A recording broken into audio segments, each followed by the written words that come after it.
It was best called by John Rappaport scientific totalitarianism. I think it's a great term for it. Some people call it medical fascism.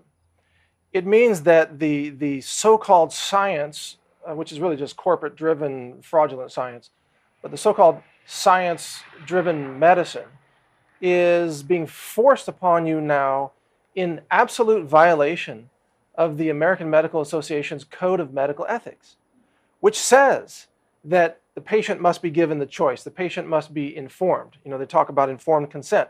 This is supposed to be a pillar of the ethical practice of medicine in the United States of America and really all around the world. That is now being stripped away, where parents are being told you must submit your children to these interventions, whether you like it or not. That's a violation at every level of human rights, of human dignity, of parental rights. Parents need to know and they need to prepare. Yeah. Because if you're in a situation as a parent and your child is diagnosed and you don't want them to have chemotherapy, you need to prepare to run, you know? Yeah. Because if not, they are going to come take your kids. Wow, was Chris Wark exaggerating? Will the government really come and take your children? I'm a pharmacist by profession, so I've been practicing that for about 20 years. So when my daughter was diagnosed, it's about 3 years ago, we decided, you know, the whole treatment was just huge and barbaric, and the options was just very limited. And I think I ran that by you at that time. There was just the prognosis was less than 20%.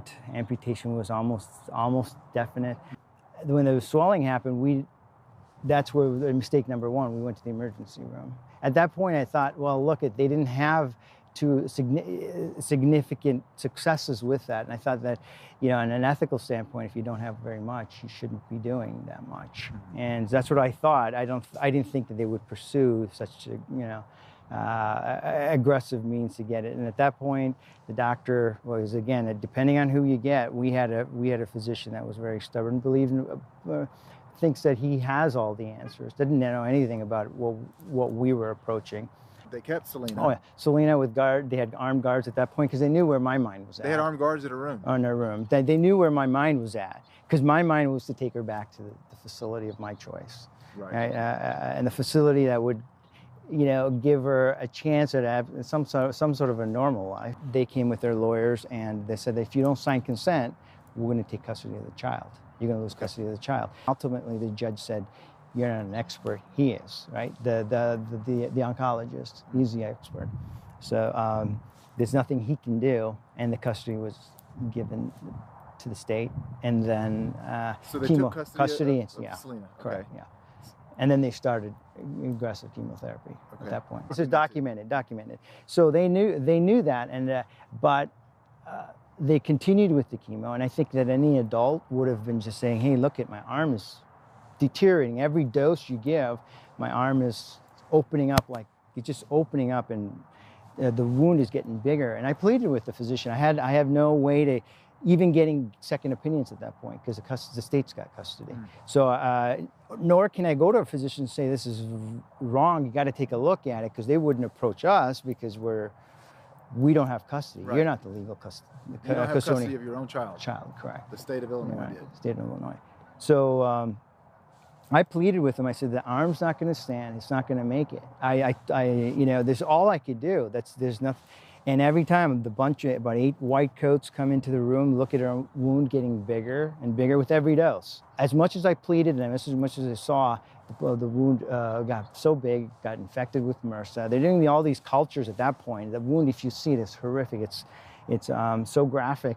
You will not believe that's a human arm. The way that it deteriorated over time.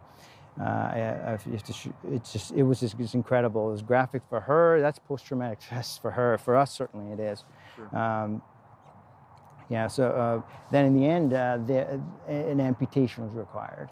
After that point, we still didn't have custody after the amputation for another 6 months. We have custody now. We have custody now. I mean, we had the best insurance, and I think really it's the worst thing you can have. We had the best insurance. To have best insurance means Every drug that is covered will be used and was used. Every drug that wasn't covered, I mean, he would have used Avastin. Avastin is another $400,000 drug. He would have used it if it was covered. But ultimately, I was in a position where I could have dropped her from my insurance. The state didn't pay for it. All this $2.2 million was paid out to the hospitals. $2.2 million. And it was all paid from my insurance. It's something where everything just blurs, your energy just leaves your body, you're in shock, it's traumatic, and you just look at each other and you don't know what to say. Yeah. I even called my boss. I was supposed to be at a trade show and I was bawling. I said, man, we just got some bad news.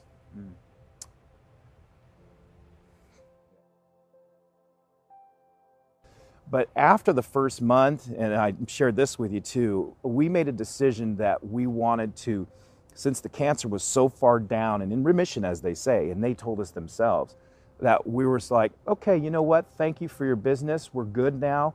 We're going to go ahead and build her up naturally now that the cancer and half of her, system has been, chemoed, chemically cleansed.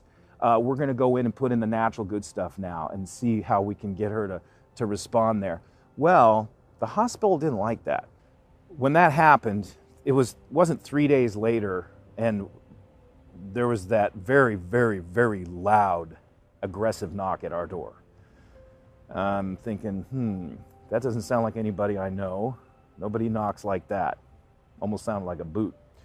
So I went to the door, and it was the Office of Child Services. And they came, and they said, look, the hospital called. You have taken your child out of treatment, and you need to bring your child right back to treatment. I'm like, well, we're finished with that treatment. We're just going to continue on with another treatment, right? I'm the parents. I even looked up the Alaska statutes. Parents have the legal right to decide how their children get treated. And what I didn't know is it doesn't matter what the statutes say. And the administrative truth about that is that the child is a ward of the state. The Department of Children and Families was called because we were wasting time, according to the doctors. They wanted me in for chemotherapy a week after my biopsy was done at Hartford. And they came in and they took me because they said that I had to get the chemo. And What do you mean they said when you say they took you? They came into my house in October around Halloween, and they said that I had to go with them. And who is they? The DCF workers. Okay. So they actually came into your home and took you from your... Yeah, they had about 12 police squad cars surrounding my house and the block, and they basically just came into my house and said, we have to go. My mom wasn't even home. I was hiding in my closet upstairs because I had no idea what was going on. And were you the only one at the house? Yeah, I called my mom crying, and she came home immediately to police and DCF workers surrounding our house. After about 2 weeks of being in the hospital, going through courts and judges, they got the order that they could force me to do the chemotherapy. And at that point, I was in the hospital. I couldn't leave my room. There was a guard sitting outside of my door. I couldn't use my phone. I couldn't contact my mom. And basically, it came down to one morning they came in and they strapped me to the bed and they sedated me for surgery. Really? Yes. Because you have to have a port to have chemotherapy, which is why I have a scar. And you didn't want a port? No, because I didn't want the chemo. They came in to insert an IV and I said no. So they had to have the officers and the security guards and the staff come in, and they brought in a bed that had straps, and they had to tie me down by my wrists and my ankles. And a woman came in and they put a needle in my neck to knock me out. And the next thing I knew, I woke up and I was in the recovery room. Well, I would like to know, how is that any different from Nazi Germany, when people were put into concentration camps and experimented on, or forced to do certain things? I don't know what the difference is, because we live in the United States, the land of the free, the home of the brave, so that makes it different. I mean, it's amazing to me that the entire population of the United States doesn't know about this. And the reason they don't know about it is because it's shushed up by the media. Nobody wants to talk about it. But this is no different than what was done in Germany, or the when people are basically raped and pillaged. To me, that's the same thing.